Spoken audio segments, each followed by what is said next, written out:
জয় শ্রীকৃষ্ণ। রাধে রাধে। আশা করব ভক্তরা মাতাজিরা আপনারা সবাই ভগবান শ্রীকৃষ্ণ এবং শ্রীমতী রাধারানীর কৃপায় সবাই ভালো আছেন। আজ সনাতন ধর্মের প্রচারক কৃষ্ণের দাস সুজিত নাহা আপনাদের সামনে উপস্থিত হয়েছি। যে ভক্তরা মাতাজিরা 2024 শেষ, একদম শেষ পথে আসছে কি হ্যাপি নিউ ইয়ার 2025 সাল। তাই 2025 সালে আবার কিন্তু একটা একাদশী চলে এসছে। এই একাদশীর নাম কি আজকে এই ভিডিওতে জানতে পারবেন। এই একাদশীটা কবে? জানুয়ারি 2025-এর আপনার 9ই জানুয়ারি না 10ই জানুয়ারি? সর্বশাস্ত্র সিদ্ধান্ত কি সিদ্ধান্ত হয়েছে আমাদের চান্দ্রপঞ্জিকা, আজকে আপনি শুরু থেকে শেষ পর্যন্ত এই যে পৌষ মাসের শুক্লাপক্ষী একাদশী এবং 2025-এর একদম প্রথম একাদশী ভক্তরা মাতাজিরা আপনারা কিভাবে পালন করবেন নিষ্ঠা সহকারে, এবং বিশেষ তাৎপর্য এই একাদশীর মাহাত্ম্য শুরু থেকে শেষ পর্যন্ত আপনারা শ্রবণ করবেন। তাহলে জানতে পারবেন যারা এখনো একাদশী শুরু করেননি, 2024-এ আপনারা একটা একাদশী করেননি, বা অনেকেই কিছু করেছেন কিছু করেননি, কিন্তু 2025-এর একদম প্রথম একাদশীটা আপনারা পৌষ মাসের এই শুক্লাপক্ষী একাদশী আপনারা নিষ্ঠার সাথে পালন করে আপনার জীবনের সমস্ত পাপ বিনাশ করতে পারবেন এবং আপনি বিদ্যান হতে পারবেন, ধনবান হতে পারবেন এবং আপনি অতি মূল্যবান সম্পদ আপনি সংগ্রহ করতে পারবেন ভক্তরা মাতাজিরা। তাই আপনারা যারা আমাদের ইতিমধ্যেই এই কৃষ্ণকথা সুজিত নাথ চ্যানেলটা সাবস্ক্রাইব করেছেন তারা অবশ্যই ভগবান শ্রীকৃষ্ণ এবং শ্রীমতী রাধারানীর কৃপা আপনারা সংগ্রহ করতে পারবেন। আর যারা নতুন ভক্ত ভিউয়ার্স মাতাজি আছেন সবার চরণে প্রণতি নিবেদন, আপনারা আমার এই চ্যানেলটা সাবস্ক্রাইব করে বেল আইকন অন করে অল করে রাখুন।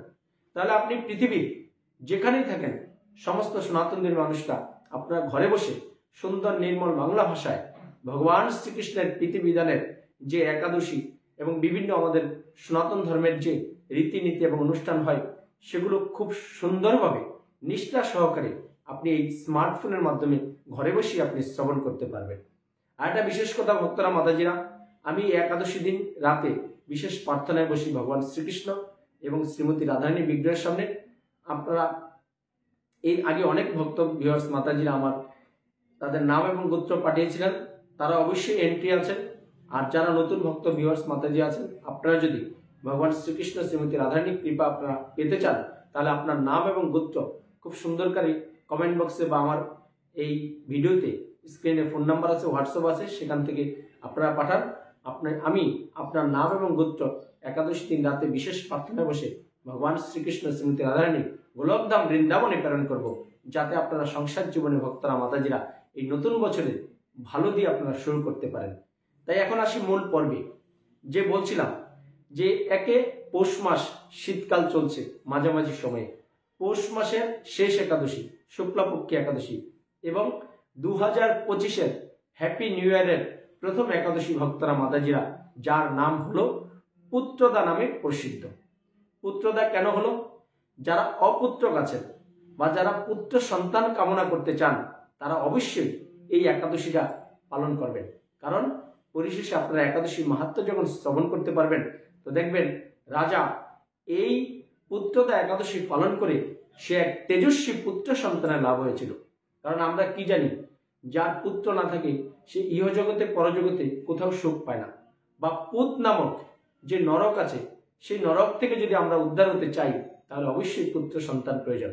তাই ভক্তরা মাতাজিরা, পুত্র হবে না আপনার মেয়ে হবে সেটা কিন্তু ভগবান শ্রীকৃষ্ণের কৃপা, কিন্তু তাও আপনি যদি ভগবান শ্রীকৃষ্ণকে প্রীতি সিদ্ধানের জন্য এই পুত্রদা একাদশী পালন করেন তো অবশ্যই আপনি পুত্র সন্তানের অধিকারী হতে পারবেন।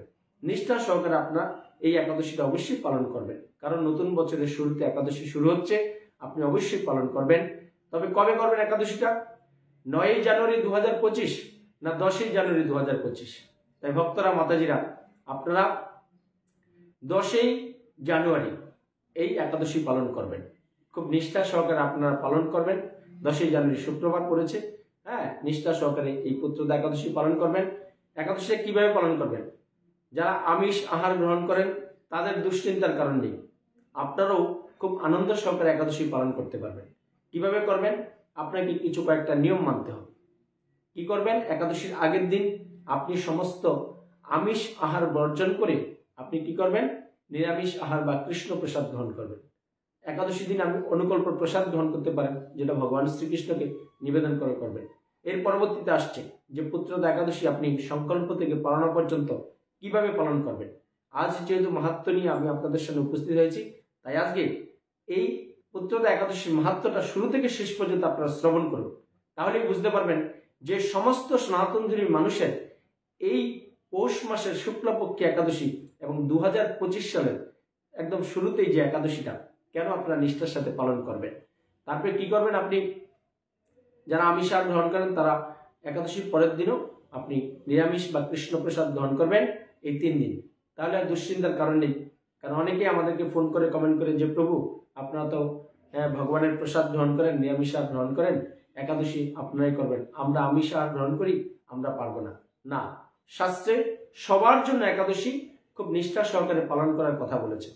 কারণ একাদশী হলো ভগবান শ্রীকৃষ্ণকে খুব সহজে প্রীতি সাধন করা যায়। সকল ব্রতের শ্রেষ্ঠ ব্রত হলো এই একাদশী ভক্তরা মাতাজিরা। তাই আপনারা একাদশী দিন পঞ্চশস্য আহার বর্জন করবেন না, আহার করবেন না, মানে পঞ্চশস্য বর্জন করবেন। কি কি সেগুলো? ধান জাতীয়, গম জাতীয়, রবি শস্য, সয়াবিন তেল, তিল তেল, তারপরে শ্যামাচল শাস্ত্রে নিষিদ্ধ। একাদশীর দিন কোনো শ্রাদ্ধ অনুষ্ঠান করবেন না, মিথ্যা কথা কম বলবেন না, পরনিন্দা, পরচর্চা, মিথ্যা ভাষণ, এগুলো আপনার ক্রোধ, তারপরে আপনার দ্রুতক্রীড়া, তাস পশা, জুয়া, এগুলো সব বন্ধ করে, সমস্ত প্রকার নেশা জাতীয় দ্রব্য বন্ধ করে আপনারা এই পুত্রদা একাদশীটা অবশ্যই নিষ্ঠা সহকারে পালন করেন। সর্ব পাপ বিনাশিনী, মুক্তিদায়িনী এবং জীবনে আপনি বিদ্যান হবেন, তেজস্বী পুত্র সন্তান লাভ করতে পারবেন এই একটা একাদশী ব্রত পালন করেন ভক্ত মাতাজিরা। সেটাই কিন্তু ভগবান শ্রীকৃষ্ণ যুধিষ্ঠির মহারাজকে এই একাদশীর মাহাত্ম্যে সেটা শ্রবণ করিয়েছে। আর এই একাদশীর পালনা পরের দিন মোটামুটি আপনার ভারতবর্ষে 6:30 থেকে 8:30টার মধ্যে আপনারা সময় পাবেন। অবশ্যই একাদশী পালনা কিভাবে করবেন? আপনি যে একাদশী দিন পঞ্চশস্য বর্জন করলেন, তাই একাদশী পালনার সময় পঞ্চশস্য আপনার এই চিরা, মুড়ি, খই, দই, মিষ্টি বা অন্ন ব্যঞ্জন রন্ধন করে ভগবান শ্রীকৃষ্ণের চরণে নিবেদন করে মহাপ্রসাদ করে এই পালনা সেই প্রসাদ দিয়ে করবেন। তাহলে আপনার একাদশী শুরু থেকে শেষ পর্যন্ত আপনার সম্পন্ন হবে ভক্তরা মাতাজি। তাই আপনার নিষ্ঠা সহকারে একদম 8 থেকে 80 সবার করা উচিত একাদশী। যেহেতু বছরের প্রথম একাদশী, আপনার পরিবারের সবাই আনন্দ সহকারে খুব নিষ্ঠা সহকারে ছোট বড় সবাই মিলে একাদশী পালন করবেন।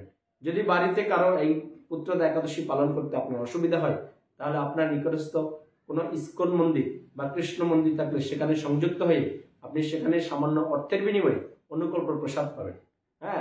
যেমন সাবুর পাপড়, সাবুর বুনা, সাবুর খিচুড়ি, সাবুর পায়েস, এগুলো আপনি খাবার গ্রহণ করতে পারেন। বিভিন্ন রকম ফল আপনি গ্রহণ করতে পারেন ভগবান শ্রীকৃষ্ণকে নিবেদন করে। বিভিন্ন রকম সবজি, ঘি অথবা সানফ্লাওয়ার তেল দিয়ে রন্ধন করে ভগবান শ্রীকৃষ্ণকে ভোগ নিবেদন করে সেগুলো গ্রহণ করতে পারেন। বাদাম, কাঠবাদাম, কাজু বাদাম সেদ্ধ করে শশা দিয়ে আপনি সালাদ করে খেতে পারেন। একাদশী দিন কিন্তু অনেক রেসিপি। আমরা কিন্তু ভয় পাই শুধু একাদশী করতে। একাদশী কিন্তু ভয়ের নয়। আপনি দেখবেন অন্যান্য দিন খাবার যা গ্রহণ করছেন তার চেয়ে একাদশী দিন আপনি অনেক কিছু খেতে পারবেন ভক্তারা মাতাজি। দুধ খেতে পারবেন বাদামের সাথে। তারপর আপনি ঘরে যদি দুধ কেটে ছানা তৈরি করতে পারেন, সেই ছানা দিয়ে মিষ্টি বানিয়ে ভগবানকে ভোগ নিবেদন করে সেটা গ্রহণ করতে পারেন। অনেক খাবার আছে পঞ্চশস্য ব্যতীত। তাই এখন আপনারা নিষ্ঠার সাথে শ্রবণ করুন যে এই পৌষ মাসের শুক্লাপক্ষিয়া একাদশী, যেটা আপনার হবে 10ই জানুয়ারি ভক্তরা মাতাজিরা, পুত্রদা একাদশী। আপনারা শুরু থেকে শেষ পর্যন্ত এখন এই একাদশীর মাহাত্ম্য নিষ্ঠা সহকারে শ্রবণ করেন। হরে কৃষ্ণ। তাই পুত্রদা একাদশী যুধিষ্ঠির বললেন, হে কৃষ্ণ, যুধিষ্ঠির বললেন, হে কৃষ্ণ, পৌষ মাসের শুক্লপক্ষের একাদশীর নাম কি, বিধি বা কি, কোন দেবতা ওই দিনে পূজিত হয় এবং আপনি কার প্রতি সন্তুষ্ট হয়ে সেই ব্রতফল প্রদান করেছিলেন, কৃপা করে আমাকে সবিস্তারে বর্ণনা করুন। যুধিষ্ঠির মহারাজ দাপর যুগে আমাদের এই কলিযুগের অধপতিত মানুষ জীবনকে উদ্ধার করার জন্য প্রায় সমস্ত একাদশীর ব্রত ভগবান শ্রীকৃষ্ণের কাছে জানতে চেয়েছে এবং ভগবান শ্রীকৃষ্ণ খুব নিষ্ঠা সহকারে এই সমস্ত একাদশীর মাহাত্ম্য যুধিষ্ঠির মহারাজের কাছেই ব্যক্ত করেছেন।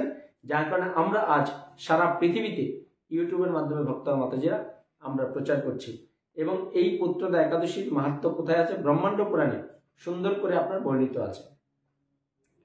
তাই যুধিষ্ঠির মহারাজ জানতে চেয়েছে ভগবান শ্রীকৃষ্ণের কাছে যে এই পৌষ মাসের শুক্লাপক্ষে একাদশীর নাম কি, এই একাদশীতে কোন দেবতা পূজিত হয়, বা কি করলে ফল লাভ হয় একাদশীর ব্রত, আপনি কৃপা করে বলুন। তাই ভগবান শ্রীকৃষ্ণ উত্তরে বললেন, হে মহারাজ, এই একাদশী পুত্রদা নামে প্রসিদ্ধ। সর্ব পাপ বিনাশিনী ও কামদা এই একাদশীর অধিষ্ঠাত্রী দেবতা বলে সিদ্ধিদাতা নারায়ণ। ত্রিলোকে এর মতো শ্রেষ্ঠ ব্রত নেই।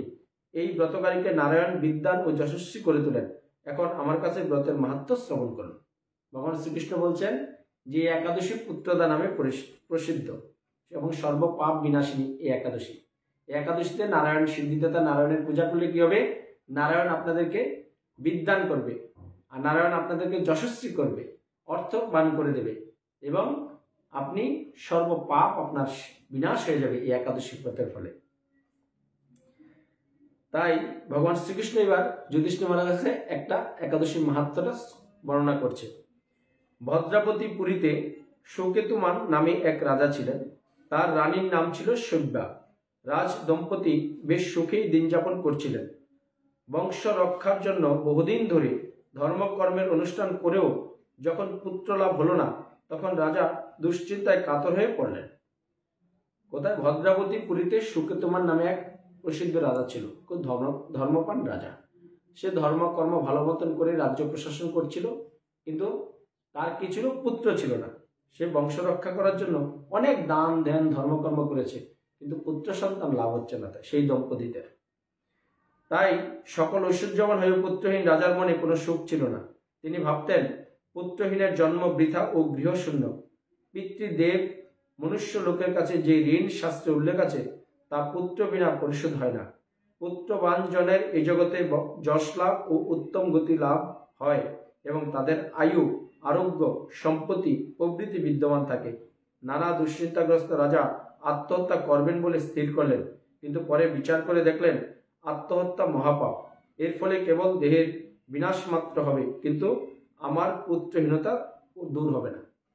তো রাজা যখন পুত্র সন্তান লাভ করতে পারছে না, তখন দুশ্চিন্তায় আছে। হ্যাঁ, কারণ শাস্ত্রে আছে, দেখেন, এই জন্য কিন্তু আমরা সবাই পুত্র সন্তান চাই। কারণ পুত্র সন্তান থাকলে কি আপনার আয়ু বাড়বে, সুস্বাস্থ্যের অধিকারী হবেন, আপনার বংশ পরম্পরা রক্ষা হবে। তাই কি করছে রাজা? দুশ্চিন্তা হয়ে কি করছে? স্থির করলো সে আত্মহত্যা করবে। আবার পরে বিচার করে দেখলো যে আত্মহত্যা মহাপাপ। আত্মহত্যা করলে কি হবে? এই দেহটা বিনাশ হবে, কিন্তু আত্মার কিন্তু বিচারটা থেকে যাবে।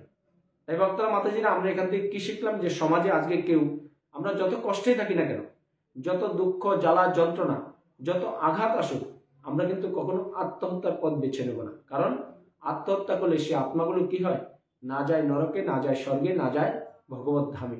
সে ভূত প্রেত হয়ে এই মর্তেই ঘোরাফেরা করে এবং মানুষকে জ্বালাতন করে। তাই আত্মহত্যা থেকে আমরা অনেক দূরে থাকবো, এবং কেউ যদি এই সম্পর্কে জানতে চায় তাদেরকে এই কথাটাই বলবেন যে আত্মহত্যা মহাপাপ। এই শাস্ত্রে ভগবান শ্রীকৃষ্ণ বলছেন যুধিষ্ঠির মহারাজকে। তারপর একদিন রাজা নিবিড় বনে গমন করলেন। বনে গমন করতে করতে দ্বীপ্রহর অতিক্রান্ত হলে রাজা ক্ষুধা তৃষ্ণায় অত্যন্ত কাতর হলেন। এদিক ওদিক জলাদির অনুসন্ধান করতে লাগলেন। তিনি চক্রবাক, রাজহাঁস ও নানা রকম মাছে পরিপূর্ণ একটি মনোরম সরোবর দেখতে পেলেন। তাই রাজা কি করলেন? দুর্দশাগ্রস্ত অবস্থায় তিনি একদিন বনে গমন করলেন, মানে ঘর ছেড়ে, রাজপ্রাসাদ ছেড়ে বেরিয়েছেন। ঘুরতে ঘুরতে ঘুরতে ঘুরতে কি হয়, সবারই দেখবেন আমরা যদি বেশিক্ষণ পরিশ্রম করি বা হাঁটা চলাফেরা করি, আমাদের তৃষ্ণা পায় জলের। তাই সে জল খোঁজার জন্য এদিক সেদিক তাকাতে লাগলো। তো হঠাৎ কি দেখলো? একটা সরোবর দেখতে পেলো, সেখানে অসংখ্য মাছ, রাজহংস পরিপূর্ণ ছিল।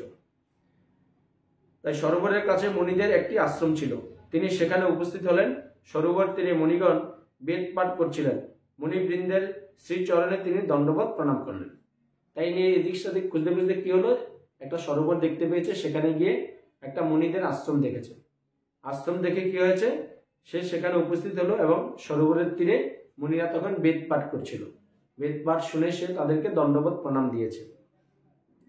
মুনিগণ রাজাকে বললেন, হে মহারাজ, আমরা আপনার প্রতি প্রসন্ন হয়েছি, আপনার কি প্রার্থনা বলুন। যেহেতু রাজা মুনিদের দণ্ডবত প্রণাম করেছে, মুনিরা খুব খুশি হয়েছে। তো বলছে, আমি আপনার প্রার্থনায় এবং আপনার দণ্ডবাদ প্রণামে আমরা খুশি হয়েছি। আপনার কি প্রার্থনা বলুন। তখন রাজা বললেন, আপনারা কে বা কি জন্যই বা এখানে সমবেত হয়েছেন? রাজা প্রশ্ন করেছে যে আপনারা কি বা কেন এখানে এই বেদ পাঠ করছেন সরোবরের ধারে? তখন মুনিগণ বললেন, হে মহারাজ, আমরা বিশ্বদেব নামে প্রসিদ্ধ এই সরোবরে স্নান করতে এসেছি। আজ থেকে 5 দিন পরেই মাঘ মাস আরম্ভ হবে। আজ পুত্রদা একাদশী তিথি, পুত্র দান করে বলেই এই একাদশীর নাম পুত্রদা। তো যথারীতি রাজার প্রশ্ন শুনে মুনিগণ বলছে যে আমরা এই সরোবরে স্নান করতে এসেছি আজ থেকে 5 দিন পরে, মানে একাদশী তিথি থেকে 5 দিন পরে মাঘ মাস আসবে। আজ পুত্রদা একাদশী, পুত্র দান করে বলেই এই একাদশীর নাম পুত্রদা। আমি আগেই বলেছি, যারা পুত্র সন্তান কামনা করছেন ভক্তরা মাতাজিরা, আপনারা অবশ্যই এই একাদশীরা পালন করবেন। তাদের কথা শুনে রাজা বললেন, হে মুনিবৃন্দ, আমি অপুত্র, তাই পুত্র কামনায় অধীর হয়ে পড়েছি। এখন আপনাদের দেখে আমার হৃদয়ে আশার সঞ্চার হয়েছে। এই দুর্ভাগা পুত্রহীনের প্রতি অনুগ্রহ করে একটি পুত্র প্রদান করুন। রাজা দেখলো যে এই তো সুবর্ণ সুযোগ, আমি পুত্রহীনা, পুত্রের জন্য আমি এই রাজপ্রাসাদ ছেড়ে বনে বনে ঘুরে বেড়াচ্ছি। তাই আপনারা আমাকে একটু প্রার্থনা করুন, আমি যাতে একটা পুত্র সন্তান লাভ করতে পারি। হরি বল ভক্তরা মাতাজিরা। তাই মুনিগণ বললেন, হে মহারাজ, আজ সেই পুত্রদা একাদশী তিথি, তাই এখনই আপনি এই ব্রত পালন করুন। ভগবান শ্রীকেশবের অনুগ্রহে অবশ্যই আপনার পুত্র লাভ হবে। মুনিদের কথা শোনার পর যথাবিধানে রাজা কেবল ফল মূলাদি আহার করে সেই ব্রত অনুষ্ঠান করলেন। দ্বাদশী দিনে উপযুক্ত সময়ে শস্যাদি সহযোগে পালন করলেন। মুনিবরের প্রণাম নিবেদন করে নিজ গৃহে ফিরে এলেন। ব্রত প্রভাবে রাজার যথাসময়ে একটি তেজস্বী পুত্র লাভ হলো। হরি বল। তাই মুনিদের কথা শুনে কি করেছে, একাদশী তিথিতে দেখেন ভগবানের কি লীলা। এই রাজা গিয়ে মুনিদের কাছে উপস্থিত হয়েছে। মুনিবরা বলছে আজকেই এই একাদশী তিথি পুত্রদা, আপনি নিষ্ঠা সহকারে পালন করলেন। তারপর রাজা কি করলো, সামান্য ফল গ্রহণ করে একাদশী পালন করেছে এবং পরের দিন মুনিদের সাথেই, মুনি ঋষিদের সাথেই সে কিছু শস্যাদি গ্রহণ করে পালনা করেছে। পালনা করার পর সেখান থেকে বিদায় নিয়ে রাজা যখন বাড়িতে এসছে, তার যথাসময় একটা তেজস্বী পুত্র লাভ হয়েছে। হরি বল ভক্তরা মাতাজিরা। তাই পুত্রদা একাদশী এত একটা সুন্দর একাদশী। পুত্র যাদের লাভ করতে চান ভক্তরা মাতাজিরা, আপনারা অবশ্যই এই একাদশীটা পালন করবেন এবং সবার মধ্যে আজকে শেয়ার করে দিন এই ভিডিওটা, যাতে আপনার মাধ্যমে সবাই জানতে পারে যে পুত্রদা একাদশীর মেন মাহাত্ম্যটা কি। তাই হে মহারাজ, ভগবান শ্রীকৃষ্ণ আরো বলছে যুধিষ্ঠির মহারাজকে, হে মহারাজ, এই ব্রত সকলেরই পালন করা কর্তব্য। মানব কল্যাণ কামনার আমাদের কাছে আমি এই ব্রত কথা বর্ণনা করলাম। নিষ্ঠা সহকারে যারা এই পুত্রদা একাদশী ব্রত পালন করবে, তারা পুত নামক নরক থেকে পরিত্রাণ লাভ করবে। হরি বল। দেখেন আরেকটা ইম্পর্টেন্ট কথা, যারা সমস্ত সনাতনী মানুষটা এই পুত্রদা একাদশী নিষ্ঠার সাথে পালন করবেন, তাহলে পুত নামক যে নরক আছে সেই নরক থেকে আপনারা উদ্ধার হবেন। কারণ আমরা জানি না যে আমাদের পূর্বপুরুষরা কোন কোন নরকে কোন কোন নিজ কর্মের পাপকর্মের দ্বারা তারা কোথায় আছে। তাই যদি আমি পুত নামক নরক থেকে উদ্ধার করতে চাই, তাহলে আমি এই পুত্রদা একাদশী অবশ্যই নিষ্ঠা সহকারে পালন করতে হবে। আর এই ব্রতকথা শ্রবণ ও কীর্তনে অগ্নিষ্টম যজ্ঞের ফল লাভ হয়। ভগবান শ্রীকৃষ্ণ আরো বলছে, যেমন আমি আপনাদেরকে পাঠ করে শ্রবণ করালাম, বা আপনারা যদি কাউকে পাঠ করে শ্রবণ করান, পাঠক এবং শ্রোতা উভয়ই অগ্নিষ্টম যজ্ঞের ফল লাভ করতে পারবো, যে যজ্ঞগুলো ব্যয়বহুল আজকের দিনে করা যায় না ভক্তরা মাতাজিরা। তাহলে দেখেন, আমরা যদি এই ভগবান শ্রীকৃষ্ণ যুধিষ্ঠির মহারাজের সংবাদের এই কথাগুলো কারোর সাথে আলোচনা করতে পারি, তাহলে আমরা কিভাবে অগ্নিষ্টম যজ্ঞের ফল লাভ করতে পারবো। তাই একাদশী দিন সকালবেলায় ভোরবেলায় আমার একাদশীর মাহাত্ম্য আপনারা পেয়ে যাবেন। অবশ্যই যে একাদশী করবেন বা যারা করতে পারবেন না, অন্তত একাদশীর মাহাত্ম্যটা আপনারা শ্রবণ করবেন একাদশীর দিন, প্রত্যেকটা একাদশীর দিন। আর এই ব্রতকথা শ্রবণে অগ্নিষ্টম যজ্ঞের ফল লাভ হয়। ব্রহ্মাণ্ড পুরাণে এই একাদশীর মাহাত্ম্য বর্ণনা আছে। কোথায় আছে? ব্রহ্মাণ্ড পুরাণে। এটা কোনো কারো বানানো বা কাল্পনিক গল্প নয়, ভগবান শ্রীকৃষ্ণ যুধিষ্ঠির মহারাজের একদম সত্যি ঘটনা ভক্তরা মাতাজিরা। তাই আসুন আমরা এই হৃদয়ে কৃষ্ণ চেতনা, কৃষ্ণ ভাবনায় জাগ্রত হয়ে আমরা পৌষ মাসের এই শুক্লাপক্ষী একাদশী 2025 সালের প্রথম একাদশী আমরা সারা পৃথিবীতে প্রায় বিভিন্ন কান্ট্রিতে আমরা 10ই জানুয়ারি আমরা এই একাদশী পালন করব নিষ্ঠা সহকারে। তাই সবাই ভালো থাকবেন, সুস্থ থাকবেন এবং চোখ রাখুন আমাদের এই কৃষ্ণকথা সুজিত নাথ চ্যানেলে। পরিশেষে আমার সাথে বলুন, জয় শ্রীকৃষ্ণ, রাধে রাধে। জয় শ্রীকৃষ্ণ, রাধে রাধে। কৃষ্ণকথা সুজিত নাথ চ্যানেল সাবস্ক্রাইব করুন। আমার সাথে শ্রীকৃষ্ণ ও রাধারানীর কৃপা লাভ করুন। এই অমূল্য মানব জীবনে কৃষ্ণ চেতনা, কৃষ্ণ ভাবনায় জাগ্রত করে ভগবান শ্রীকৃষ্ণ ও শ্রীমতী রাধারানীর সেবার মাধ্যমে যাতে মৃত্যুর পরে অপাকৃত জগতে গিয়ে আপনারা ভগবান শ্রীকৃষ্ণ এবং শ্রীমতী রাধারানীর কৃপা লাভ করতে পারেন, সেই রাস্তাটা আস্তে আস্তে প্রশস্ত করুন এবং পরিশেষে বলুন, জয় শ্রীকৃষ্ণ, রাধে রাধে।